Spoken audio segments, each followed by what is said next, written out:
우리가 지난 시간에 하나님의 주권과 인간의 책임, 이 사이에 있는 진리의 균형에 대한 이야기를 잠깐 했었죠. 그리고 이 균형이 깨어진 지가 오래되었는데 하나님의 주권을 소홀히 여기고 인간의 책임을 지나치게 중시하는 쪽으로 이미 이 균형은 깨어졌다. 그런 얘기를 했습니다. 이미 이제 가족 모임을 하시면서 대부분 나누었을 것으로 보이는데 하나님의 주권과 관련해서 우리가 생각해야 하는 것은 하나님의 의지죠. 하나님의 주권을 말할 때 하나님은 뜻하신 그분의 일을 이루어 가신다. 이게 그분의 주권을 통해서 나타나게 되는 일들입니다. 하나님의 주권이 무엇이냐? 이 질문에 이렇게 대답할 수 있다는 말이죠. 하나님께서 뜻하신 일을 홀로 이루어내신다. 그래서 하나님 주권이라는 말은 굉장히 역동적이라는 말이죠. 하나님께서 뜻하신 일을 계속해서 이루어가고 계시기 때문에 그렇죠. 그리고 완성을 향해 나아가고 계시기 때문에 하나님의 주권이라는 말은 어떤 의미에서는 굉장히 역동적인 그런 의미입니다. 그 뜻이 무엇인지 설명하실 의무가 없으십니다. 그리고 하나님께서 어떤 방식으로 이루어 가시는고 언제 그 일을 이루어 가시는지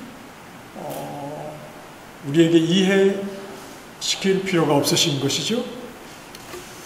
하나님의 뜻이 무엇인지에 대해서 우리에게 자세하게 설명을 해 주셔야 할 그럴 의무가 없고 어떻게 또 왜 그렇게 이루어 가시는지에 대해서 굳이 우리에게 그 이루시는 과정에 대해서 설명을 해 주실 필요가 없습니다. 그리고 하나님께서 그 뜻을 이루어 가시는 그 관계하는 대상들에게도 이 내용에 대해서 설명해 주실 필요가 없으시죠.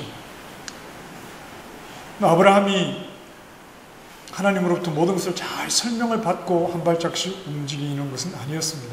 처음부터 그랬고 가나안 땅에 도착해서도 그랬고 마지막 하나님이 약속하신 아들을 주실 때까지 끊임없이 아브라함은 사실 하나님이 어떻게 이루실지에 대한 좀 큰 그런 하나님 이루실 일에 대한 확신과 생각을 가지지 못했죠.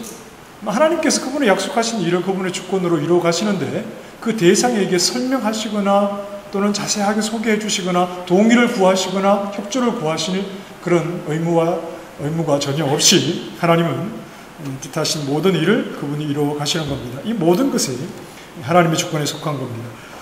자, 그렇다면 하나님의 주권과 인간의 책임이라는 균형, 이 사이의 균형이 깨어졌다면 사실은 지나치게 하나님의 주권을 강조하는 쪽으로 가는 게 더 낫습니다. 인간의 책임을 강조하는 것보다는 지나칠 정도로 하나님의 주권을 강조하는 편이 훨씬 더 옳습니다. 하나님이 지으신 세상이 존재하는 한 하나님의 뜻은 계속해서 이루어져 가고 있기 때문에 그렇죠.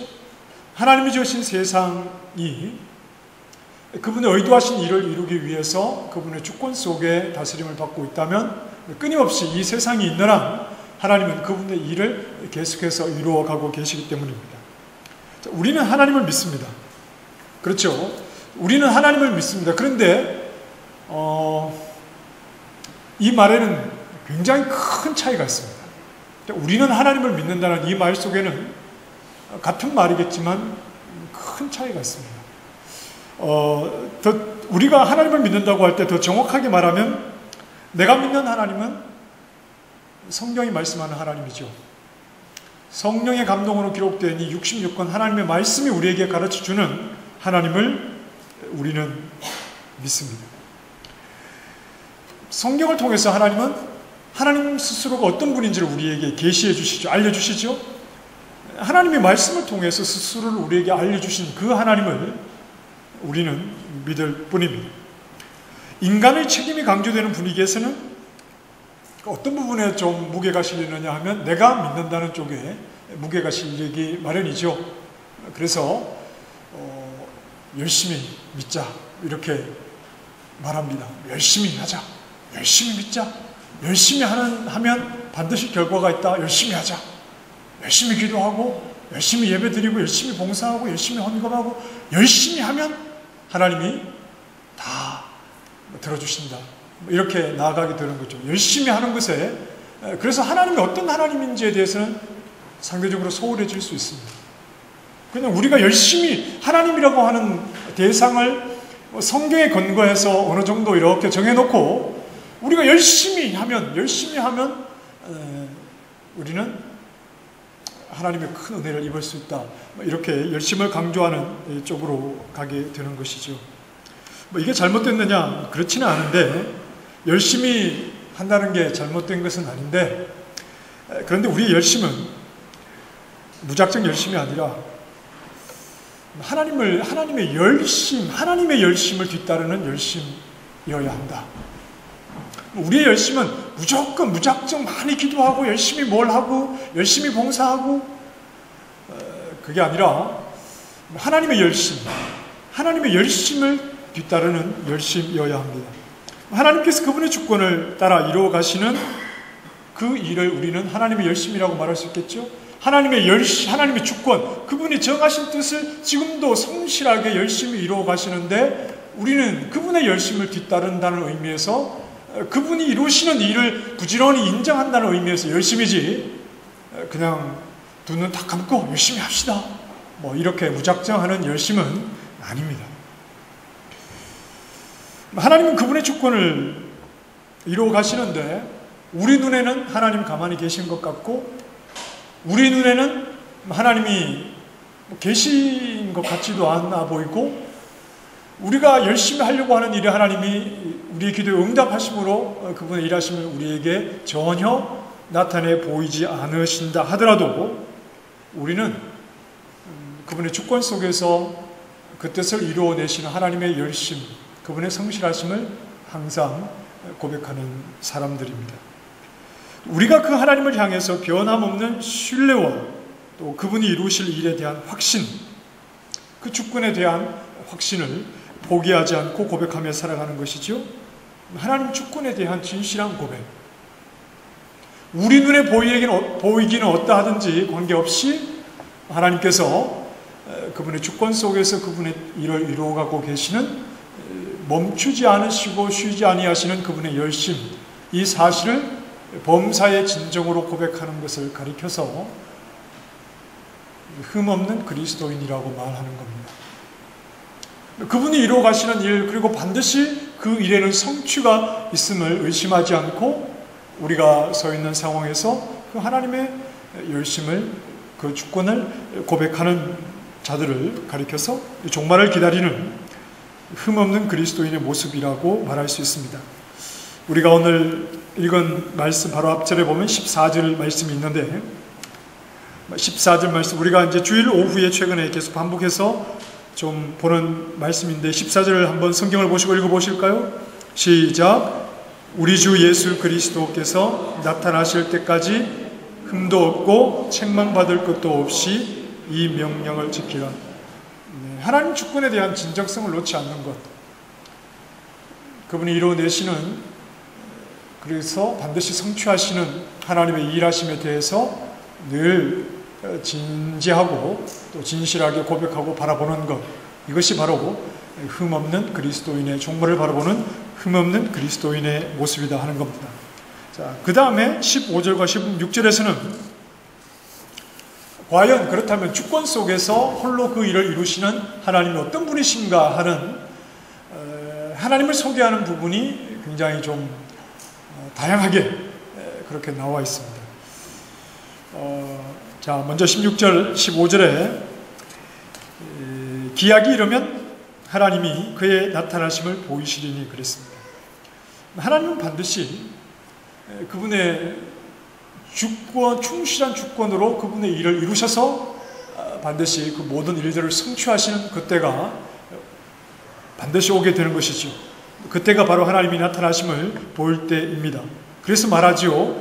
하나님은 복되시고 유일하신 주권자이시며, 하나님은 복되시고 유일하신 주권자이시다. 기약한 때가 이르면, 기약이 이르면 반드시 그의 나타나심을 보이실 텐데, 하나님이 반드시 성취하실 텐데, 뜻하신 모든 것을 이루실 텐데, 그렇게 되는 것은 그분이 주권자이시기 때문에 그렇다는 거죠. 그분이 뜻하신 일을 성실하게 이루어내시니까 그 성취의 때에 하나님이 나타나신 때가 반드시 있다고 말하는 겁니다. 그러니까 하나님은 복되시고 유일하신 주권자시다. 하나님이 복되시다는 말은 하나님이, 삼위의 하나님이 모든 복의 원천이다, 이런 말이죠. 그분 자체가 바로 복이시고, 그분으로부터 모든 기쁨과 모든 복이 다 나오게 되는 겁니다. 모든 복과 기쁨의 원천이시죠. 하나님은 스스로 무한히 복되십니다. 이런 표현이 굉장히 좀 큰 말이라 우리에게 실감나게 다가오지 않을 수 있지만, 하나님은 스스로 무한히 복되신 분이시죠. 그리고 자족하신 분입니다. 부족함이나 모자람이 없는 그러한 하나님이십니다. 스스로 자족하신 분이기 때문에 그분은 주권자가 되셔야 하는 겁니다.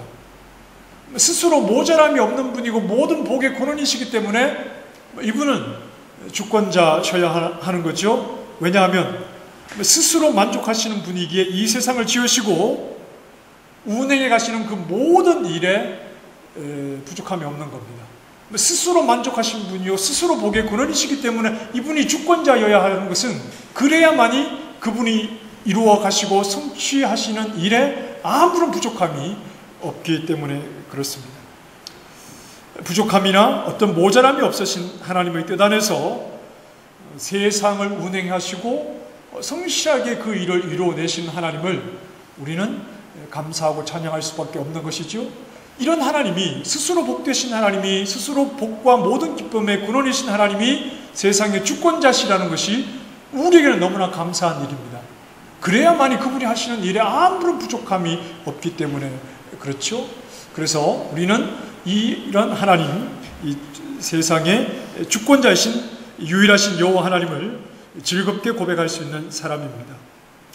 하나님의 주권은 당연히 세상의 주권자들을 직접 통제하시고 또 다스리시는 것으로 나타납니다.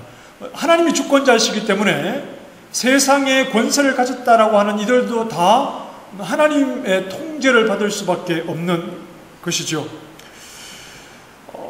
로마서 13장 1절 말씀에 이렇게 말씀합니다. 각 사람은 위에 있는 권세들에게 복종하라. 권세는 하나님으로부터 나지 않음이 없나니 모든 권세는 다 하나님께서 정하신 바라.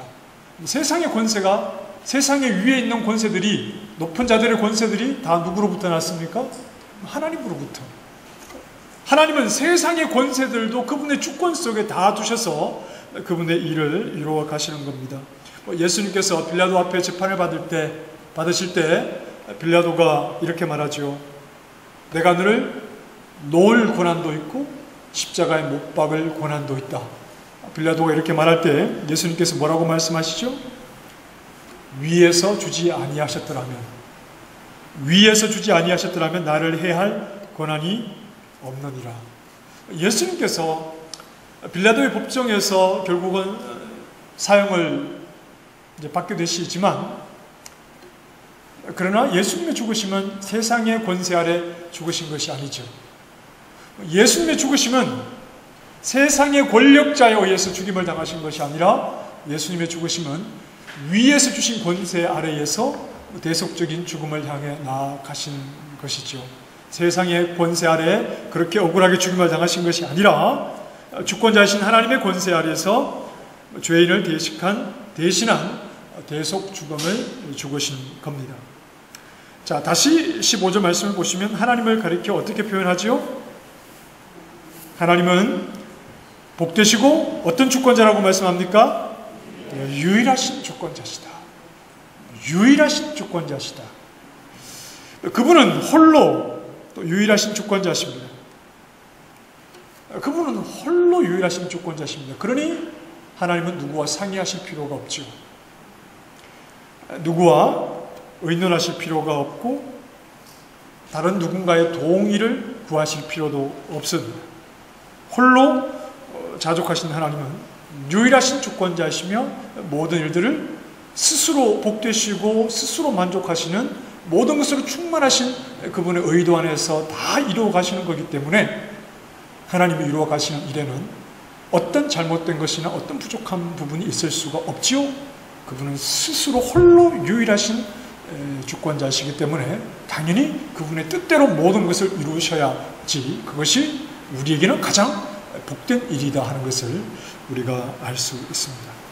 자, 그래서 그 다음에 만왕의 왕이시고 만주의 주가 되시는 겁니다. 모든 왕의, 세상의 왕의 진정한 왕이시고 세상의 모든 주권자들의 진정한 주인이 되시는 분이 바로 우리 하나님이십니다.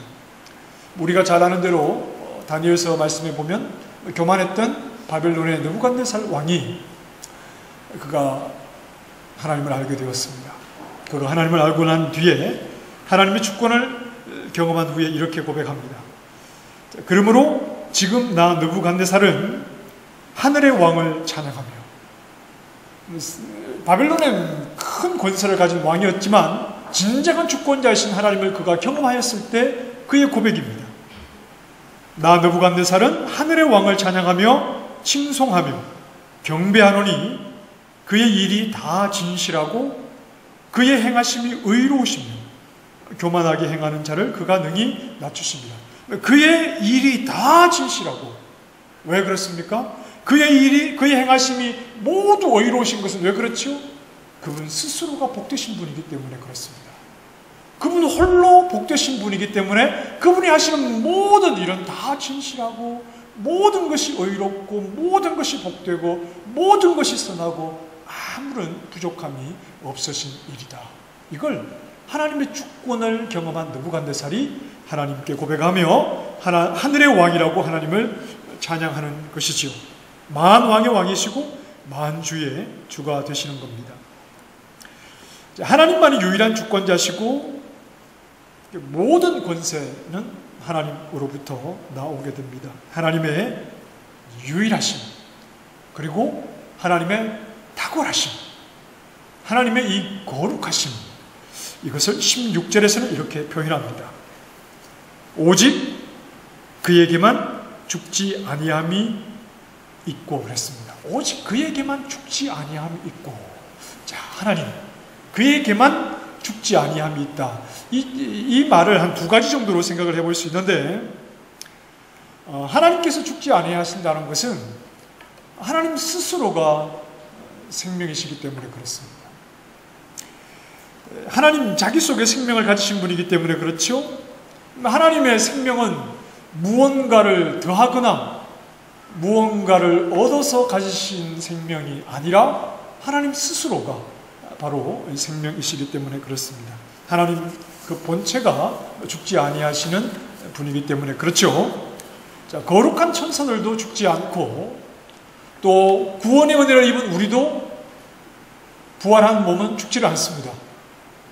그러나 우리가 죽지 않는 것은 우리 스스로가 생명이 있기 때문에 그런 것이 아니죠. 이건 하나님으로부터 다 받은 겁니다. 하나님에게서 나온 것이죠. 그래서 우리도 부활한 몸이 죽지 않고 영원히 살게 되는 것입니다. 그러나 하나님은 오직 그분만이 죽지 아니함을 가지신 분이고, 하나님 자기 안에서 스스로, 자기 스스로로부터 죽지 아니함을 충만히 가지고 계신 분입니다.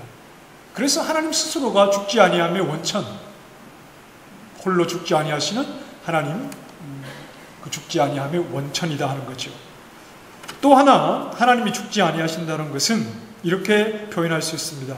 하나님은 죄 지을 가능성이 전혀 없으신 분이다. 죽음이라고 하는 것은 죄의 삭시입니다.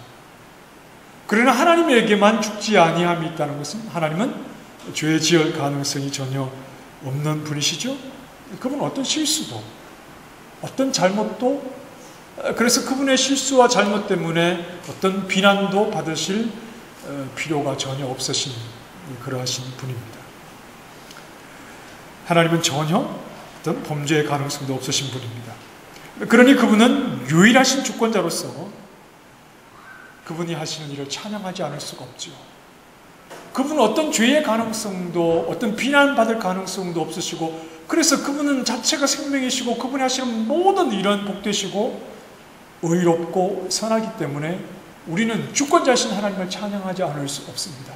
오직 여호와 하나님만이 주권자이심을 우리는 고백해야 하고, 우리 피조물로서 우리가 서 있는 자리에서 하나님의 주권자이심을 우리는 너무나 기뻐하고 감사하고 즐거워하며 주권자이신 유일하신 여호와 하나님을 우리는 찬양할 수 있는 것이죠. 하나님이 주권자시라는 것이야말로 모든 피조물의 소망입니다.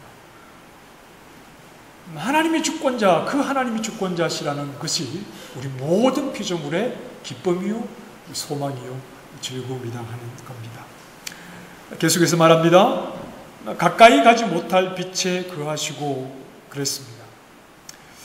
하나님의 영광이, 이 말씀은 하나님의 영광이 어떤 피조물이든지 가까이 하거나 또 가까이에서 그분을 이해하기에는 너무나 어렵다, 이런 말입니다. 우리가 하나님을 안다고 해도 여전히 우리는 하나님을 모릅니다. 우리가 하나님을 많이 안다고 해도 우리는 하나님을 여전히 너무나 많이 모른다는 말입니다. 우리가 그분께 가까이 가서 그분을 안다고 해도 그분의 많은 부분은 여전히 우리에게는 어두움에, 우리가 다 알지 못하는 그 영역 속에 그분이 계신 것이죠. 우리는 하나님이 어떻게 행동하시는지를 다 깨달을 수가 없습니다. 하나님이 작정하신 일을 사람의 생각으로는 다 이해할 수가 없습니다. 그래서 우리의 이해로 다 이해할 수 없고 깨달을 수 없을 때에 우리는 그럼에도 불구하고 하나님을 신뢰하는 것은 우리는 하나님을 향한 믿음이 있기 때문입니다. 우리가 다 하나님을 알지 못하지만 하나님을 아는 그 부분으로 우리는 하나님이 어떠한 분인지에 대한 분명한 믿음을 고백할 수 있고, 우리의 생각과 피조물인 우리의 이해와 우리의 판단으로 하나님을 판단하는 것이 아니라 우리의 제한된 이해와 우리의 생각을 뛰어넘어 믿음으로 하나님이 얼마나 선하시고 하나님이 홀로 복되시고 하나님이 유일한 주권자시라는 것을 알고, 그분이 행하시는 모든 일에는 죄가 없고 아무런 실수와 비난받을 일이 없다는 것을 알기 때문에 우리는 우리의 이해와 우리의 판단과 우리의 생각을 뛰어넘어서 하나님을 향해서 그분이 이루시는 일에 대해서 믿음으로 인정하고 신뢰하고 고백할 수 있는 것이죠. 우리가 이해가 되어서가 아니라 우리는 믿음으로 하나님을 고백하고 인정하는 것입니다. 그 다음에 어떤 사람도 보지 못하였고 또 볼 수 없는 이시라고 했습니다. 하나님은 사람의 지혜로는 깨달을 수가 없지요. 그러니 하나님은 하나님만이 하나님을 이해할 수 있습니다. 그러니 우리가 하나님을 이해하려면 반드시 하나님이 우리에게 오셔야 됩니다. 사람이 하나님을 이해할 수 없기 때문에 하나님은 하나님만이 하나님을 이해하시기 때문에 우리가 하나님을 이해하려면 반드시 하나님이 우리에게 오셔야 됩니다. 그런데 우리는 하나님이 지으신 세상을 살고 이 세상 가운데 가득한 하나님의 영광을 말하면서도 다 깨닫지 못하는 자들입니다.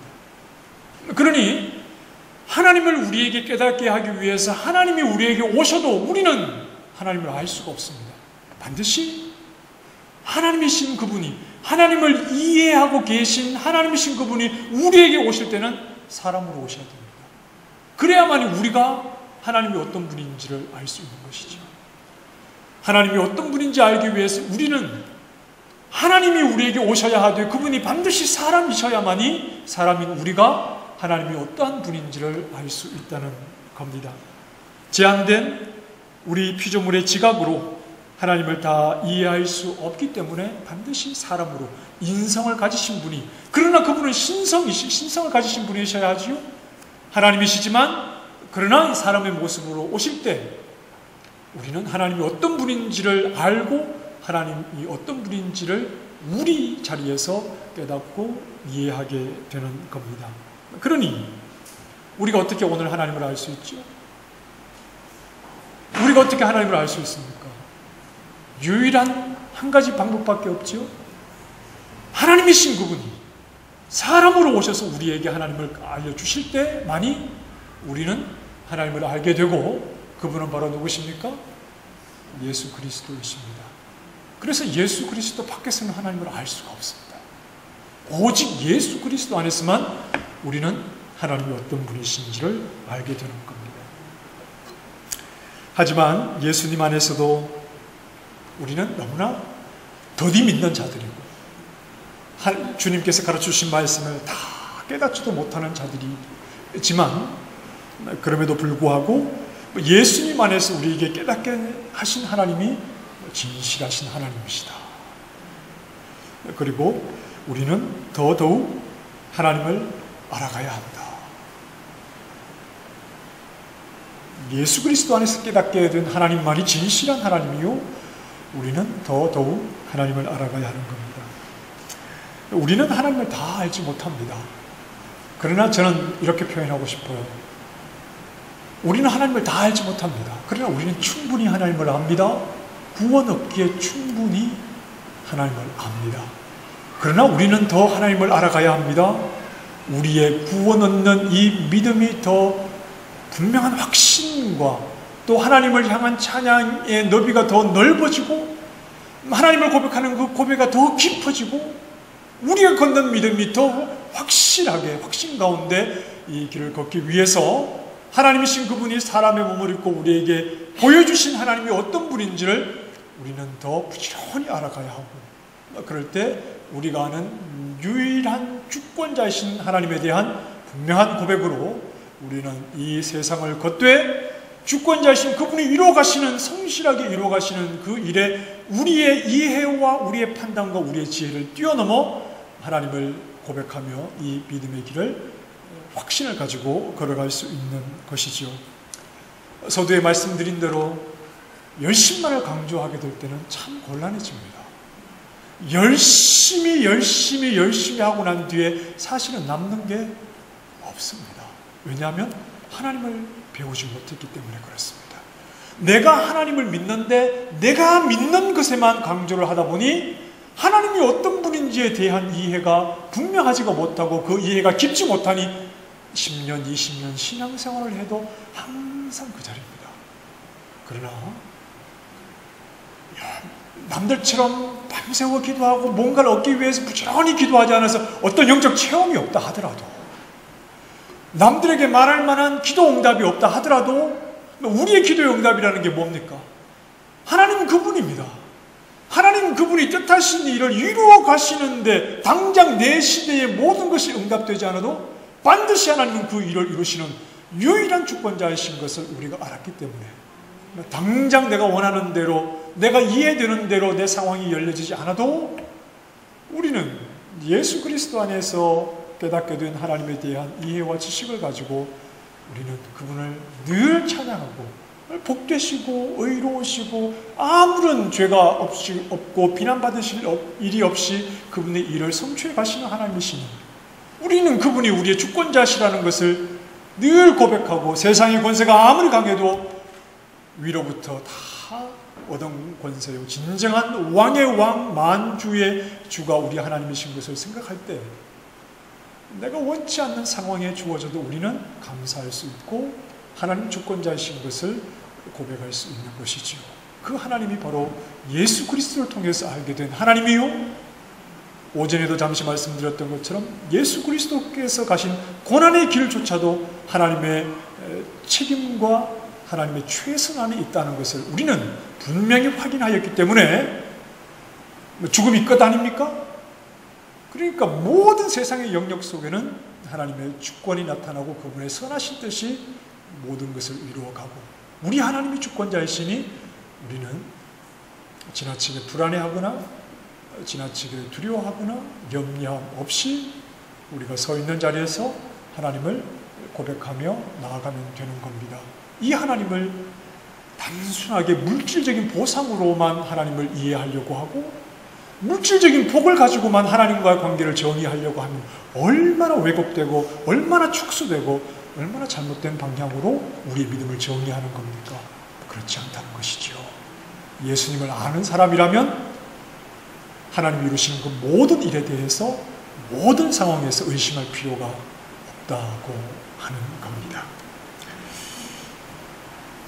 이미 하나님을 유일한 주권자로 알게 하셨으니 비록 하나님에 대한 지식이 부족하고 또 불완전하고 또 다 이해하지 못해서 간간히 의심의 시간들이 우리에게 찾아온다 하더라도, 그러나 예수 그리스도를 통해서 깨닫게 하신 그 하나님을 더 깊이 깨닫게 하셔서 범사의 유일한 주권자이신 하나님을 고백할 수 있는 믿음의 종들이 다 되어야 하겠습니다.